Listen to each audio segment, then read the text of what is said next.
About 3 minutes now after the hour, you're watching Daybreak Live on WOTM and WOIL television. We're joined this morning by LeeAngela Garate, who is a volunteer with the Community Animal Outreach, the Feral Dogs of Avondale Mill and Friends of the Animal Shelter here in town. And LeeAngela, good morning. Good morning. Good to have you with us this morning. Tell us a little bit about your organization. So we are the Feral Dogs of Avondale Mill, Friends of Sylacauga Animal Shelter, and we provide assistance to the shelter in regards to their dogs and their cats. And that can be anything from medical or getting dogs where they come from the shelter and then they get sent out into homes. We also do the sale of the certificates for the spay and neuter. So obviously you're an animal person. Yes. Yes, I can talk about dogs and cats all day long.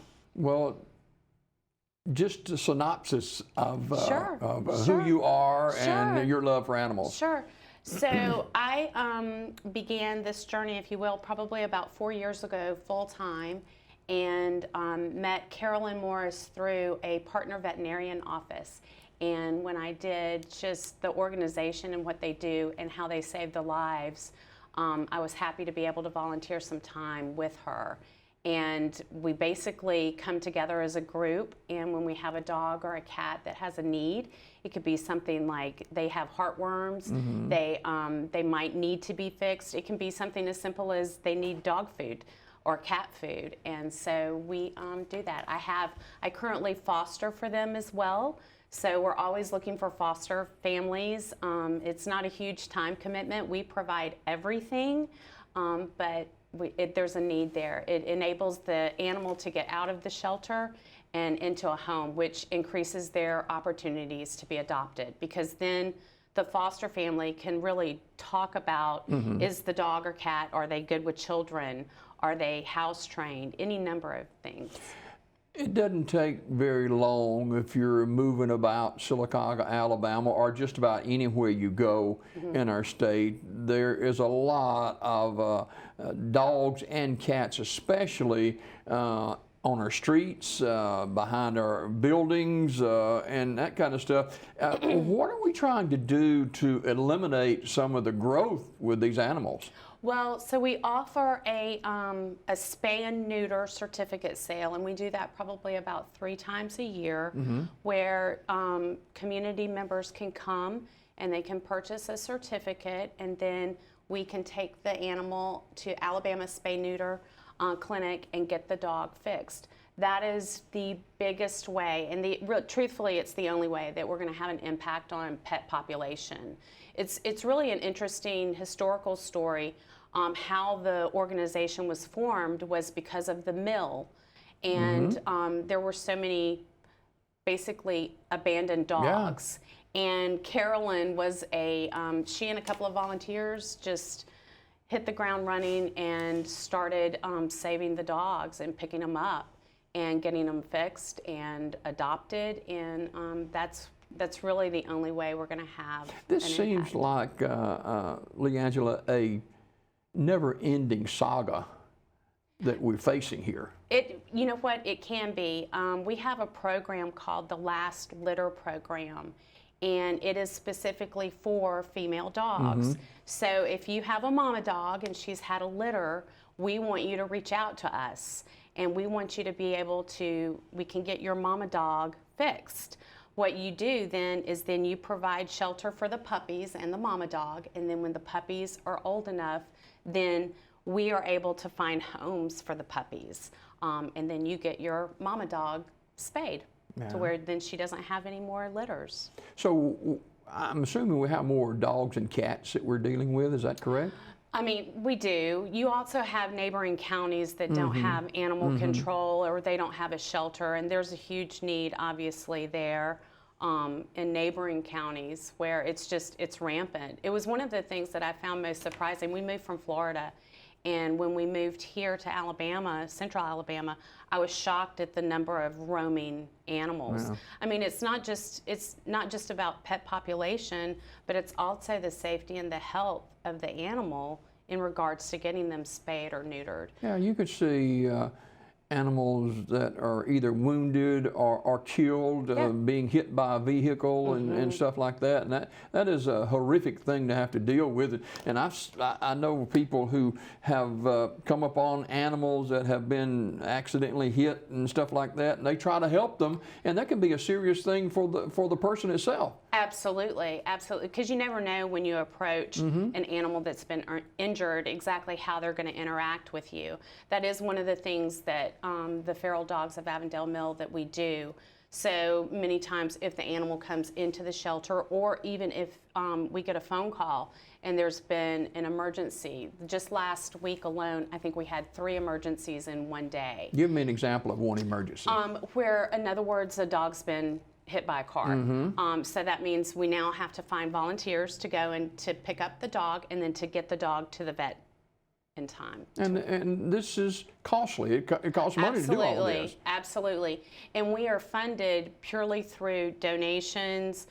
We are a 501c3, so we're able to get grants, but donations. And we have, currently we're doing where you can buy a little heart to help a shelter pet with their heartworm disease. And so, and that's through town. I think PetSense they're selling some of them. You can probably get them also at Mutts and Cuts and at the shelter itself. So periodically we do some fundraising and events to bring awareness, and also. Are there a lot of volunteers? You know, there are. I hate to say this, but I'm not real sure how many volunteers. I want to say there's about 70 active volunteers. And you know, you couldn't do it without the volunteers. We have cat volunteers, people that specifically, that's all they want to foster cats and help with. I just, as a matter of fact, on Monday, took a 13 community cats, if you will, up to Alabama Spay Neuter to get them fixed. So it was a great day. It's been when we have moments like that, it makes me smile really big, because that's when your community is coming together. We have Alabama Spay Neuter comes once a month with their big snippet van, and you'll see lines at the shelter of people with their pets getting their pets fixed. Wow. Yeah, it's great. Yeah, it's no really doubt about wonderful. it. LeeAngela Garate is a community animal outreach volunteer with the Feral Dogs of Avondale Mills and Friends of the Sylacauga Animal Shelter. And we have a control officer here with our PD, do we not? We do. We have an animal control officer. They are limited. They have an area, a jurisdiction, if you will, of where they can and they cannot go. So even though it might be in Sylacauga, they might not be allowed to go into that area. But yes, we do. Okay. You talked about the fundraisers.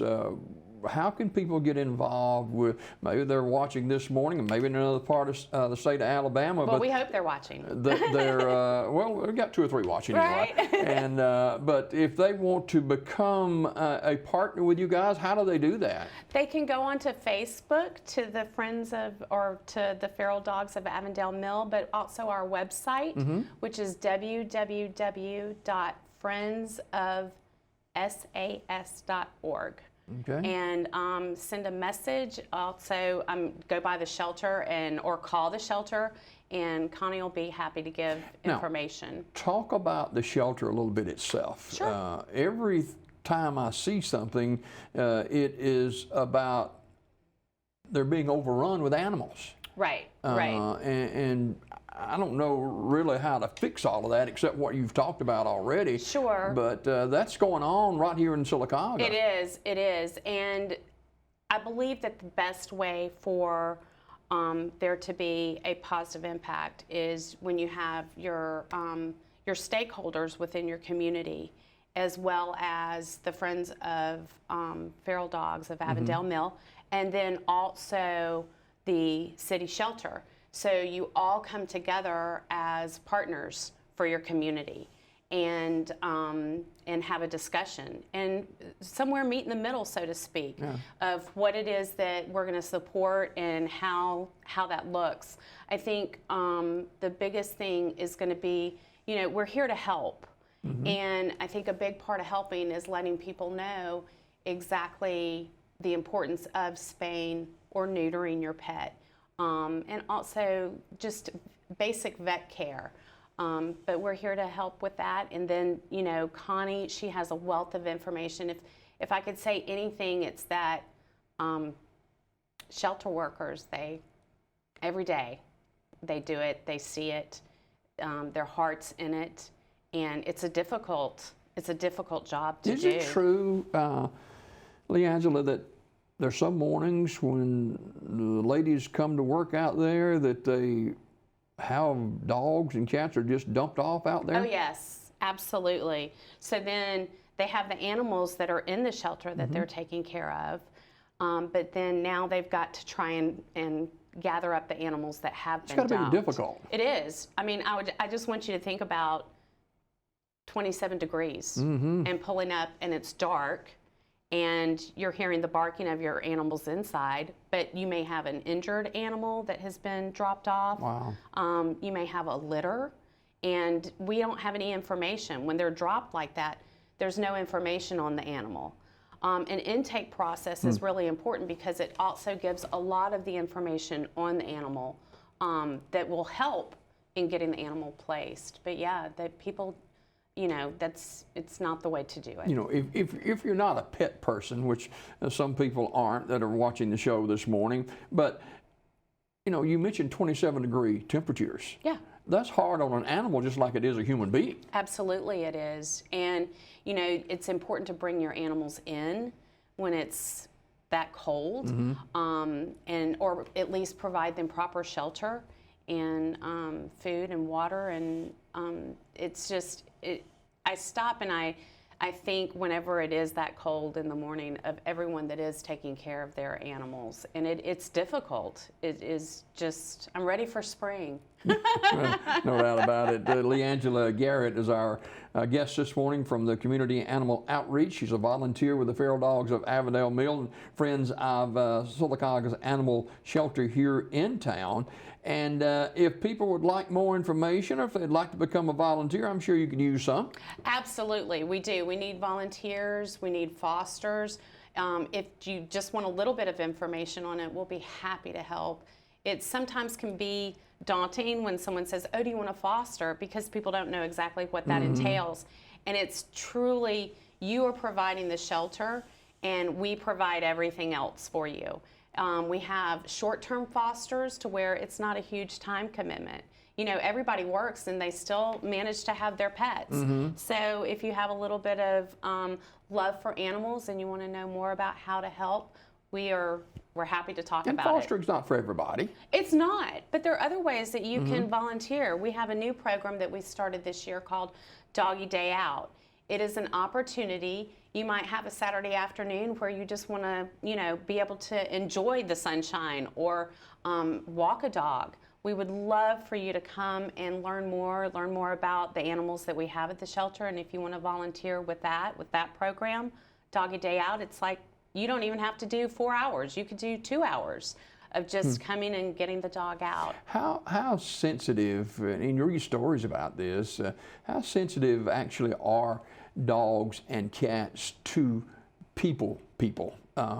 You see where seniors, you see where those in the latter part of their life have a pet, and that pet brings additional life to that person. Oh, it absolutely does. It brings purpose. It also can lower blood pressure. It's friendship. It's companionship. You know, the beauty of animals, and I've always said this, is they are a universal language. It's like math. They're something that you can bond no matter what your differences are. You can bond over your love or even of an animal. You know, when I came into the studio this morning, that was one of the first things that I talked about with one of your employees here was, you know, do you have a pet? And it's wonderful to be able to have that thing in common and to see elderly people that, you know, they have their animal and they love them, and it just, I just love it. And kids, children. Yesterday, just alone, we had one of our fosters, my husband and I foster, and it was a longer term dog, I would say, in our home. So because the dog was going through heartworm treatment, and she got adopted yesterday. All right. And she got adopted by 2 little boys, and obviously the parents. But you know, she was an amazing Y'all family. get attached to them? You know, we do and we don't. We have 2 dogs of our own, and but it's always nice to see them when they go to their family. I will say for me they're like potato chips. I love fostering because, you know, I don't have just one dog. I get multiple dogs. LeeAngela Garate is our guest this morning here on Daybreak Live. And again, if people would like more information, where do they go? They're going to go to the Facebook page for the Feral Dogs of Avondale Mill. You can also go to the Sylacauga Animal Shelter. They have a Facebook page as well. We also have a website, which is www.friendsofsas.org. Okay, and hopefully we're going to begin in the very near future our Pet of the Week segment. Yes. That still work? Yes, I'm so excited. All right. We'll talk more about that. And LeeAngela Garate is our guest this morning. Always good to see you, and thanks for coming by this morning and Thank sharing. you so much, Jimmy Dale. I appreciate it. All right, we got more Daybreak coming up right after you watch this.